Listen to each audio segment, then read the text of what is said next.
I'll start if you don't mind. Please. So Rachel was probably the first call that I made. She was the first choice to play Lucy Gray, and she happened to be in London about to start a movie, and I was in London to do a score for my previous movie. And we sat down and met at a restaurant. And usually these meetings last for about an hour, and this one lasted 4 hours. And we talked about the book, and we talked about the character, and we talked about the music. There were some tears that were shed. There was like an amazing connection. But anyway, I knew she was going to be Lucy Gray. Tom, for me, we saw lots and lots and lots of people. He kind of came out of the blue. I was in Germany. I was on a train going to Duisburg to scout, and his audition came through. And he just blew everybody away. I mean, he's, you know, he had the big blue eyes, which was going to be a great sort of connection to Donald Sutherland. I was like, I can see how somebody like this could age and feel a little bit physically like him. But he's so talented. He's Juilliard trained. He's very good at his craft. We knew that he was going to be able to hit all of the emotional needs of the character journey.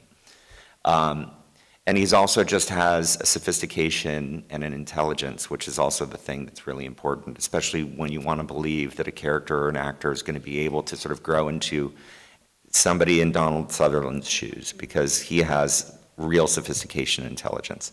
Tom had that. Last thing I'll say is once we knew we had the two of them, we wanted to do a chemistry test. And Tom was in New York, Rachel was in London, I think I was in France somewhere. And I asked Rachel to sing. There was a song that I love that is very much in the sort of tone of the music in the movie, which is Wildwood Flower, an a cappella version from, you know, the Carter family. And I just wanted Tom to watch. And so we were all on Zoom, and I shut my screen off. And she just sang the most beautiful a cappella version of Wildwood Flower. And I think Tom was kind of stunned. But it was just seeing the two of them, the way she sang it and the way he watched her, that we knew that the chemistry was going to be there. And it was actually a really pretty magical moment. How do I follow that? That was very complimentary. Thank you. A lot of nice things. I think the chemistry read was the moment where I knew that we had chemistry. Which is, I guess, the whole point of that. I was in New York, and there was a heat wave, and we'd been through a series of auditions, and I guess it was the final kind of hurdle to make sure that Rachel and I fit together.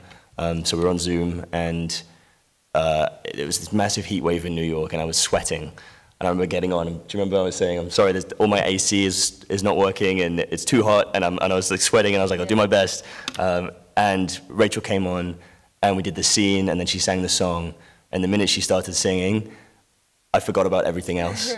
Like, it was like my sweat glands closed up, and everything that was going on in the world of my life just kind of like was drowned out by this song. And the scene just kind of opened up, and this was through Zoom, which is, you know, hard to connect with someone as it is. And I kind of left that going, oh, that's Snow and Lucy Gray. They, no matter what is going on in the world with them, you know, his family are struggling, and he's trying to provide for his family at the beginning of the movie. But once he meets Lucy Gray, it's like her singing drowns all the noise out, and everything makes sense, and he wants to fight for her. And I think it's the first time in his life as a character that he almost becomes at least as close to selfless as Snow can be. And it's because of her, and I think that is a credit to Rachel's talent and beautiful voice, that I kind of knew where that lived. Yeah. There's too many compliments from this side of the table. I mean, truly, there's not much more I can add because the story's been told, but I will say when it comes to, you can't fake chemistry. It has to be a natural thing. It's very hard to find people that you're comfortable with, which is where the chemistry comes from, and it's an inherent sense of comfort with your scene partner, and I had that with Tom immediately.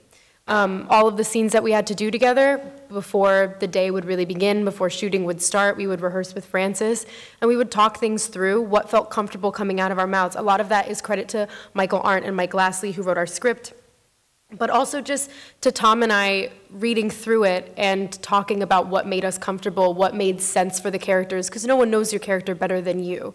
You're in their body every day. And it was very comfortable to settle into the body of Lucy Gray while Tom was in the body of Snow. So we didn't do a lot of green screen at all, to start with. Francis and I kind of decided from the very beginning on that we would like to use as many real locations as possible, because they give, maybe because it's such a fictional world, maybe it's even more important to ground it somehow and to give it something real and physical. So we were able to find this great location for the arena in Wrocław, Poland, which was the biggest thing, or the most difficult thing to find, or location to find. We never really expected to find something as great, but then we did. Then, and the same here in Berlin. So we actually, the only thing we did entirely on stage was the Snow apartment, for certain reasons, especially because we wanted to look at it in a very specific way, and in a very specific shape and material, so you need to design and build it. But that was the only real build, so to say. Everything else was really on location.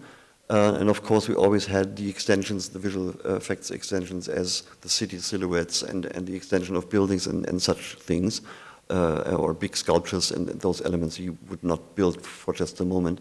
But in general, you can say the film is very real in a way. I mean, I would just add that coming onto a franchise like this, I think I had a certain misconception that I was going to be doing a lot of green screen work. And, you know, it's just a big movie, it's a big world, and lots of monsters and, you know, things that Dr. Gaul puts in the games. So I just assumed there'd be a lot of green screen work, a lot of having to struggle to engage my imagination. And I think actors fear green screens and things like that, and CGI a little bit, because you worry that you're not going to be able to believe it as much or something.